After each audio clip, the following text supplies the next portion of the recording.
when it comes to marketing, for you to make more sales online, the best thing you can do for yourself and for your business is to really know who is your ideal client and really understand their problems and their desires. What are they looking for?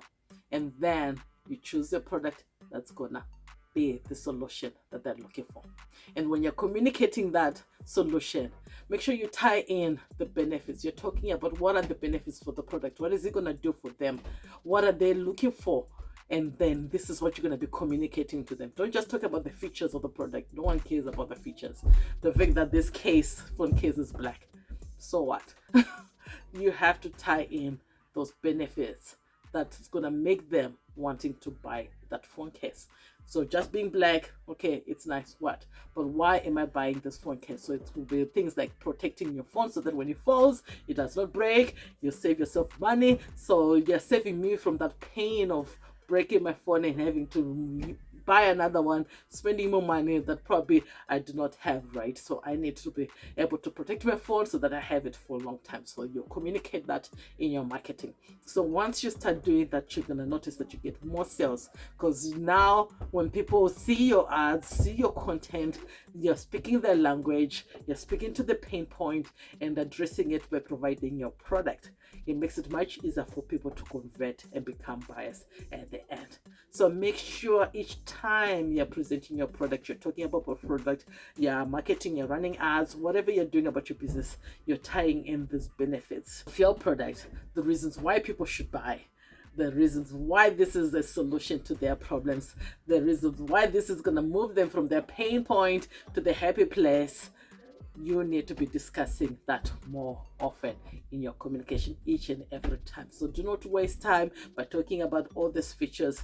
Each time you present your product, make sure you talk about the benefits so that you can easily convert people to become buyers at the end.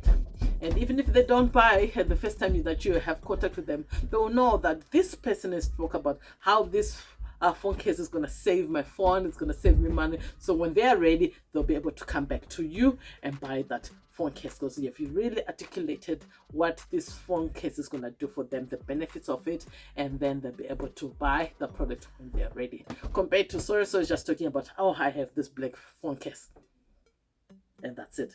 Right? So you need to be talking more of those benefits so that next time they will remember that and say, hey, this is what I've been looking for, this is what I need in my life, where have you been? Take my money. And then they buy the product from you. So make sure you're really, really clear on who is your ideal client, what kind of problems that they're going through, where do they want to go to, what is the solution, what is the desires, what are they looking for, right? And then use your product to be the solution for them, to be the answer that they've been looking for to solve their problems that they're having. Whatever products you have, I talked about a phone case, right? It can be anything like a light. Right, right. I'm using this light. What is the benefits of this light? It's brightening up the room. It's making me see much better. I don't have to walk in the dark. Come up with some nice way of tying it in, right? It's gonna make this video look much brighter, right? So look at all the benefits of what this light is gonna be. So whatever you're selling, no matter what, it has a benefit to that person, the customer that you want to be able to buy the product at the end. So make sure you tie in that. Once you do that, you'll be getting sales easily each time you present your product in front of your ideal customers. So I hope this has been useful. My name is Rudo, and here I share tips and tricks on how to build, market, and scale your online business. So if that's something that you're interested in, make sure you subscribe, turn on the notification button so that you don't miss any other videos like this where I share tips and tricks on how to build, market, and scale your online business. So for now, stay strong, stay positive, continue building the business that you love, and I'll see you next time, guys. Take care.